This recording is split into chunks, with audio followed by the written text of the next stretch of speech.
Now we're going to move into, I think, the meat of today's episode. We're going to be talking about the new trailer for The Legend of Zelda Echoes of Wisdom. Now, hopefully, some of you have maybe seen it, but for some of you, it might even be a brand new game. A brand new announcement or brand new trailer, I would say. Not brand new game, because I think if you're here, if you follow the Switch, you all know a new Legend of Zelda game's coming out. But hopefully not everyone saw this one.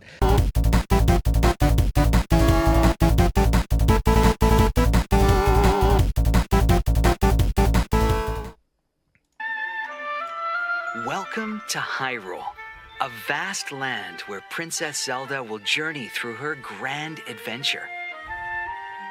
Hyrule is a land of plentiful abundance. From the central plateau, where Hyrule Castle stands enfolded by its castle town, to the outermost reaches, you'll encounter new and interesting people in each of its diverse regions. Now I'm going to pause the trailer a couple of times as we go through it. Scorching dunes as far as the eye can see and is prone to frequent sandstorms. That's no problem for the women of the Gerudo tribe, though. There are many ruins full of mysteries here. And an oasis, a great place to relax. Jabul Waters is home to some... Okay. It's going to be a really odd feeling going to Gerudo and being a woman character. A female character. Because let's be honest, if you've played through any of, like, Breath of the Wild, Tears of the Kingdom, even Ocarina... were they in Ocarina of Time? Oh my god, I have a huge blank. I know the Gerudo... I know the rock guys were in that... Were the Gerudos in there as well? Either way, yeah, they were there. Okay, yeah. It's been so freaking long, and like they were. That's what I thought. It's so weird because every time you see them, the whole issue is you're a dude, and men aren't allowed into their society, so you have to like dress like a woman and whatnot. This time, Zelda can just walk in there. It's going to be a really weird feeling, like a really weird twist this time around. And if you guys have been watching the stream, you also know what one of the takes that I had on a surprise that they might be keeping for this game that we will go over in the end. We're going to watch the rest of the trailer first, but I just wanted to say that when I saw this trailer, I was like, holy crap, we're going to go see the Gerudo, and we're not going to have that whole we need to be a woman problem. Okay, let's keep watching. Some of Hyrule's most scenic waterways.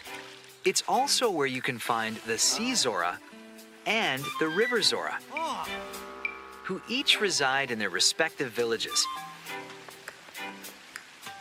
Though they don't always get along. What could they be fighting about?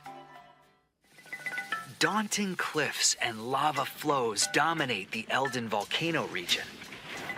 Kakariko Village is nestled at the mountain's base, but you'll have to brave treacherous trails to reach the home of the Gorons. Those rocks may look delicious. Alas, they are not for Hylians. The Faron wetlands are a lush labyrinth of vegetation. As you wander the jungle, you might come across a Deku scrub. Rumor has it these peculiar creatures have a voracious sweet tooth. During your travels, you're likely to encounter people dealing with problems. Now, the one other thing that we just realized from this trailer so far, and there were indications of this in the previous trailers, but this version of Hyrule seems much closer to Breath of the Wild and Tears of the Kingdom. We'll get an overview of the map in a few seconds, but I'm really interested to see this take of Hyrule done in 2D.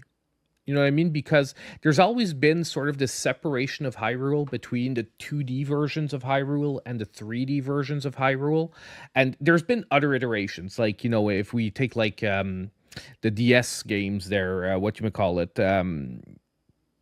the one with the train and the one, the other one, the ones I hated. I'm gonna trigger some people tonight.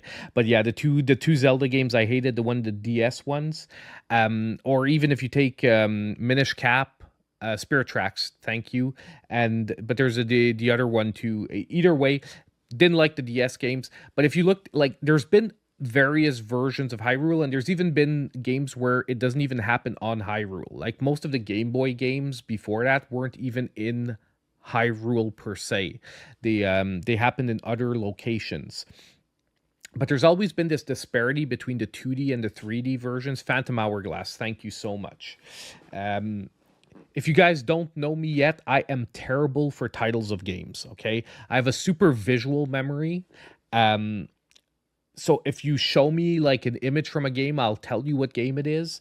But if you ask me what title it is, like, I would say a good 25% of the time, I'm gonna have it on the tip of my tongue and not able to say it. Arakusaki, man, with the in the agreement, I have to agree, Maple. Those games were ass. They were ass. Like, for me to not finish a Zelda game, the games have to be special. Let's put it that way, special. And I didn't finish those games. Like I didn't finish Skyward Sword till it came out back on the Switch because it was forcing me to use motion controls, and I just did not feel like playing through a whole Zelda game with motion controls. It's a much too long game. I can deal with motion controls for like an arcade style shooter or games that you can get done with in a couple of hours, but there is no way I'm going to play through a 20-something hour Zelda game with freaking motion controls. Just get that out of my sight right away. Okay, but getting back to this, iterations between 3D and 2D Zeldas. So I think it's going to be really interesting seeing the flip between the fact that this version of Hyrule seems to be close to the iteration of Breath of the Wild. Like, the locations seem divided the same as we saw in Breath of the Wild and whatnot. But we'll see. There's an overview of the map, and I'll freeze it. Keep track of quests by browsing your adventure log whenever you'd like. I want to say this is another thing I really like. Side quest adventure log. They seem to be doing a lot of stuff for you to be able to sort of keep track of what you need to do. Liking this. Helping people with their troubles is a big part of your journey, and wise heroes are often rewarded for their good deeds.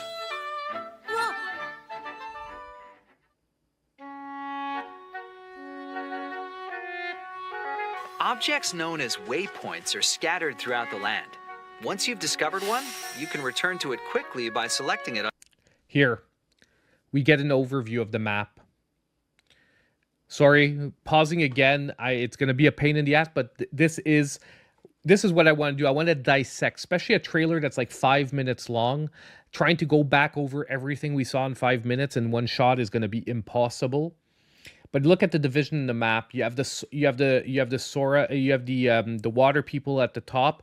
The only thing is that normally, I think in Breath of the Wild, yeah, the mountain people were like at the top right, and the water people were at the bottom right, if I'm not mistaken. Yeah, that's how it was. Then you had upper left where the the bird people. I'm terrible with names, like I said. And then you have the Gerudo at the bottom left. The one thing we haven't seen is if the bird people are here again. And once again, if you guys want to tell me the name of the bird people in the chat, very appreciated. I could stop calling them the bird people. But basically, it does seem, but this by the way seems like only half the map or a quarter of the map, because you can see that Hyrule Castle is up here. So this actually might be only the lower section of, like, I think we're only looking at the lower, like the southeastern side of the map. Dorito, thank you. So I actually think that the map is going to be 4 times bigger than what we see here, which for a 2D Zelda game is most likely going to be a pretty big map. Okay, let's get going on the trailer. I just wanted to show you guys. It does seem very inspired by Breath of the Wild if you look at the placement of things that we can see so far. On your map. Waypoints are a great idea, by the way. Even with the benefit of fast travel, getting around Hyrule can prove challenging. At times like these, why walk when you can ride? Come on, guys. Gallop Horses right in the over 2D weaker Zelda game. enemies to send them flying, and hop over small obstacles with ease. Once you learn to make a carrot echo, you'll be able to call upon your trusty steed from anywhere in the overworld. As you explore, you may come across smoothie shops, manned by business scrubs. Here you can blend the ingredients you've collected into delicious drinks. Smoothies have different effects based on the ingredients you choose. They're sure to come in handy during your travels. You can also equip outfits and accessories to enhance your abilities. So I like the smoothie crafting too. Adding in a little bit of crafting is fun. It's different than what Link does. It's not potions. She makes smoothies. You know, like little differences like that I can deal with. And we still have, you know, items to collect. I just think the items in this game are going to be a lot less important than the echoes that they're talking about so far. But I'm glad they are keeping like that part of the gameplay. And to look fashionable, obviously.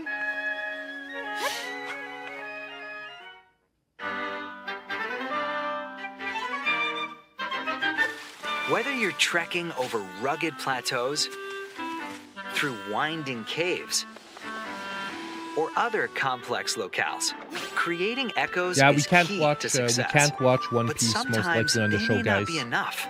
A huge boulder We're like most this likely cannot gonna be get learned as an striked if echo, I do that. and your other echoes won't move it It's not either. that I wouldn't want to.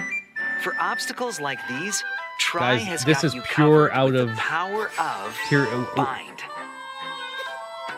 Come Use on, it guys. to make even a massive boulder follow Pure out of Zelda's Tears of the movement. Kingdom. Different, Binds can help but you unearth buried inspired. treasure, or even reposition troublesome enemies.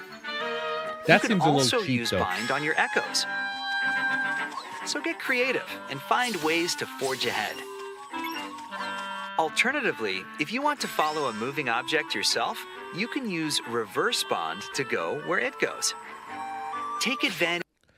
Don't know if you guys just noticed that, but we have a 2D plane here, just like we had in A Link Between Worlds. I'm really excited once again. Link Between Worlds and even I think Minish Cap had parts like this.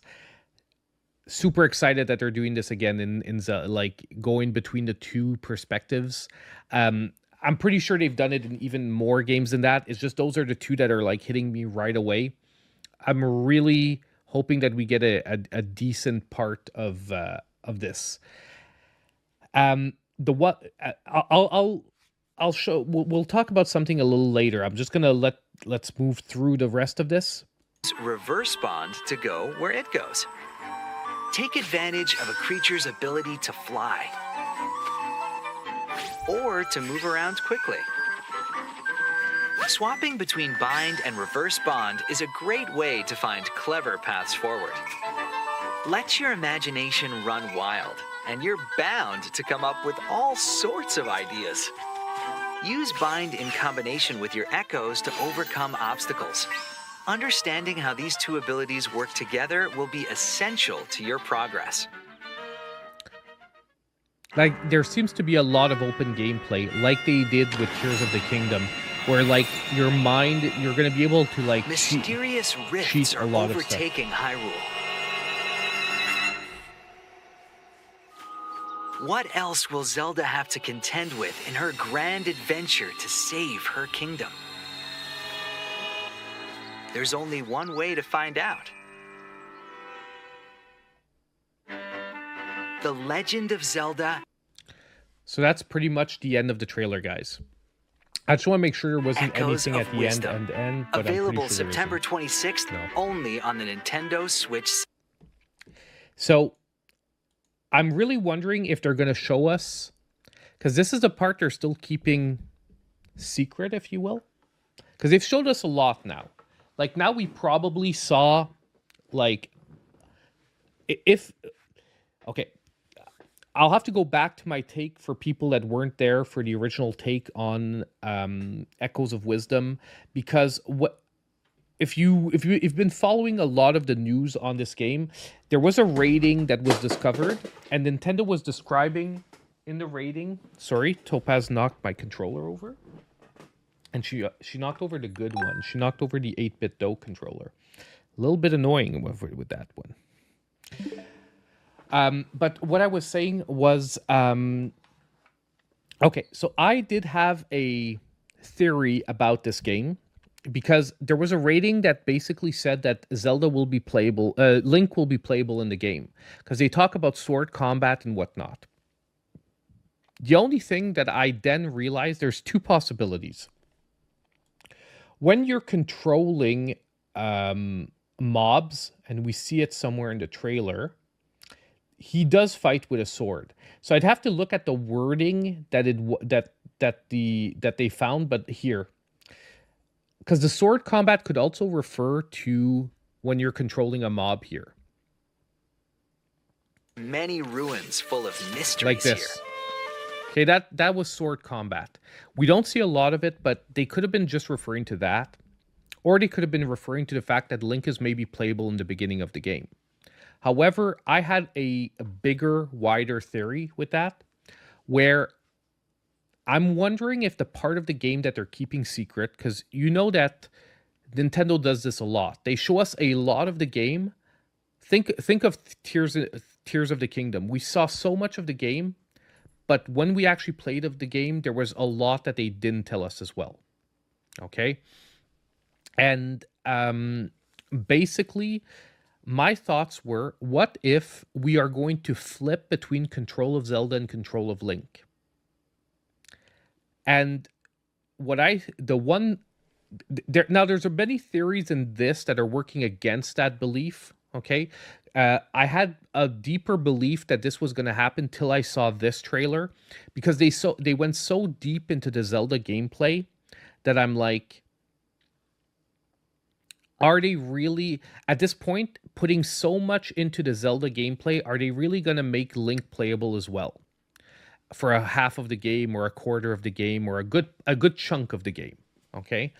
And this trailer has sort of lowered my belief that might happen. I'm sorry, I think YouTube's going to run some ads. I'm going to wait till you all get back. Maybe you're not all going to get ads, but we're going to wait 10-20 seconds. I don't want people to miss out on everything. And I put it to one of the slowest settings for ads I could without cutting them out totally. Okay. So hopefully a good deal of you are back. Topaz is back. Like I said, if I'm doing something important, she's going to come and harass us. She's going to come and harass us. Okay.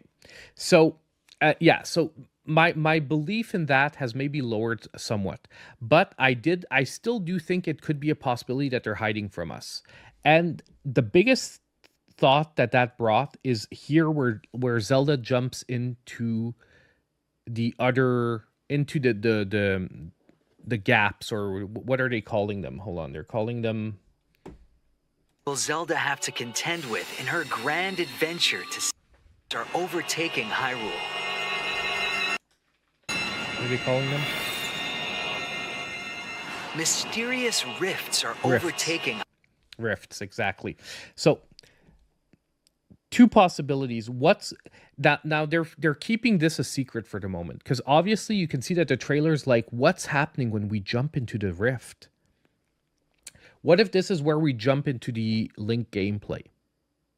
In the sense that maybe, I'll give you an example. Maybe Link has to travel from rift to rift because he's stuck in the rifts, and maybe Zelda jumping in is gonna like unfreeze him or give him the ability to then make his way through a dungeon. Because the one thing that I want to notice in all of this is we see Zelda working on puzzles, but the only one that feels dungeon-like is this one. We haven't seen any actual dungeons. And maybe they're going down the route of Tears of the Kingdom and Breath of the Wild, where we're not going to be focused on a lot of dungeons. I would be disappointed in that for a 2D game though, because I really think that 3D and 2D, I think it works, the whole exploration and just where most of the game happens in the overworld for the 3D games, but I'm not sure it's going to work for 2D games. So I'm hoping they're keeping a lot of the dungeon elements. And who knows, maybe when we jump into Rift we get control of Link. So that's the only thought I can think there.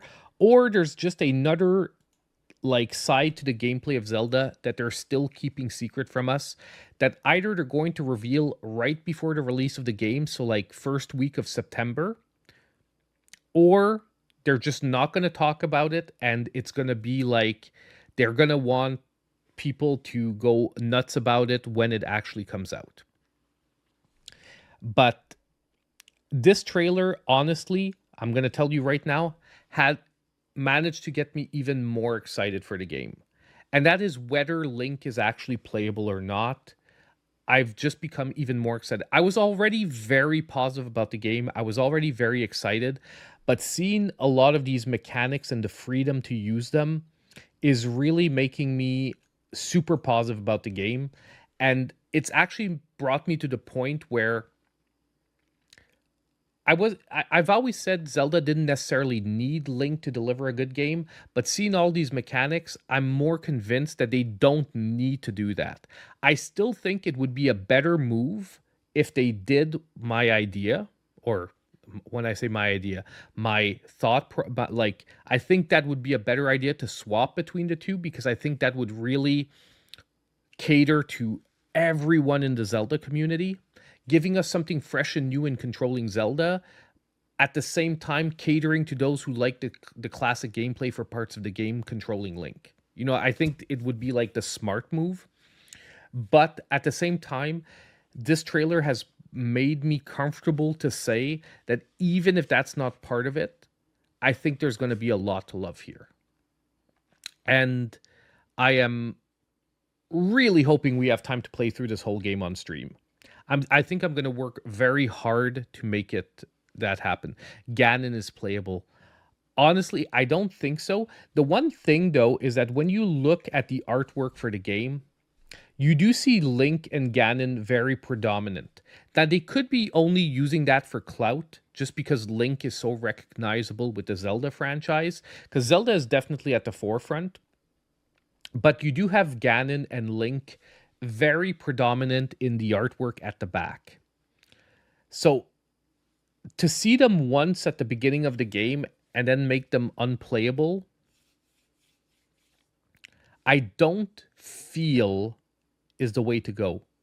But that could actually be insane. What if Link and Ganon do have to work together to make their way out of the rifts? Because when the rift sucks in Link and Ganon in the other trailer, I don't think it looks like Ganon is like super excited about it. Like I don't think it looks like it's part of Ganon's plan, does it? Let's go look at that first trailer, that part. Hold on. Echoes of Wisdom trailer. Let's go look at that. For that just hit me too. Like whoever just gave you, who said that Ganon was playable? Champ Dancer, you got my mind working even more. Where's the first one? I just want 1 month ago here. Okay, let's just watch this part.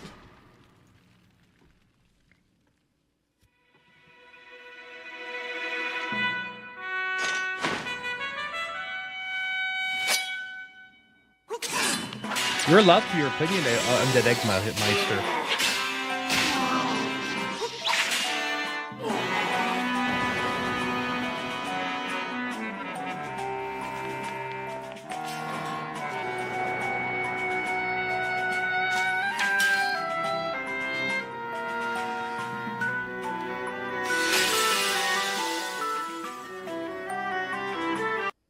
Yeah, I'm not sure Ganon is actually the one who makes this happen. I'm wondering if it's like a third party here that's taking advantage of the fact that Link and Ganon are fighting again, so both of them are like not focused. You know what I mean? Like they're not ready for like trouble, and they're taking advantage of this to actually trap both of them. We might be onto something, guys. We might be onto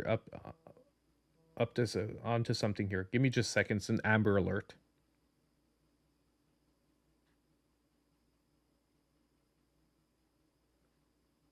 Okay. It's not directly at my place. I always take a look at those, though. You know, I'm a dad of 4 kids, eh? Can't ignore those Amber Alerts. But it's way too far for the person to be here. Okay. But seriously, that is a extremely interesting thought. What if Ganon and Link have to work together? And I was saying to Undead Eichmeister, you're allowed to have that opinion, and no one can take your opinion away from you. It can be a bad opinion. I'm just busting your balls, by the way. It's a bad opinion, but I'm just busting your balls nonetheless. But you're allowed to have it. But I do see your thought process as well. Like Zelda's been waiting years and years to have a game. Why would we ruin her game by making Link playable and everyone probably gushing over the Link playability? I get that thought process as well. I just think that in an evolving franchise, rather than just take the easy route of, oh, let's make Zelda playable, I think it would be even better to have that swap between the two because it would be a twist that no one sees coming. Yeah, seriously, that's a really interesting thought. And the conspiracy theories here are getting wild. That would actually be a very big possibility. Maybe even Ganon could be playable because they are extremely predominant in the artwork. I'm coming back to this, and I know it could mean absolutely nothing, but like I don't see them being this predominant in the artwork if they're just like, oh, we see them once at the beginning, we see them once at the end. So or like I said, maybe Zelda just when she travels to the other worlds. But like I said, if she's traveling into the world where Link is, I do think we're going to be seeing him during those sections. And the fact that they're voluntarily not showing us that part of the trailer makes me feel even more like this could be we're cooking here. We're cooking. We're getting some good idea possibilities. Like they're purposefully cutting us the trailer here and letting us know something's going down when she jumps into the rifts. Now what goes down? Anyway, food for thought, guys. Food for thought. I'm super excited for this game. We are 1 month and 21 days away. By the time the stream ends, we are going to be 1 month and 20 days away. I am super excited for this.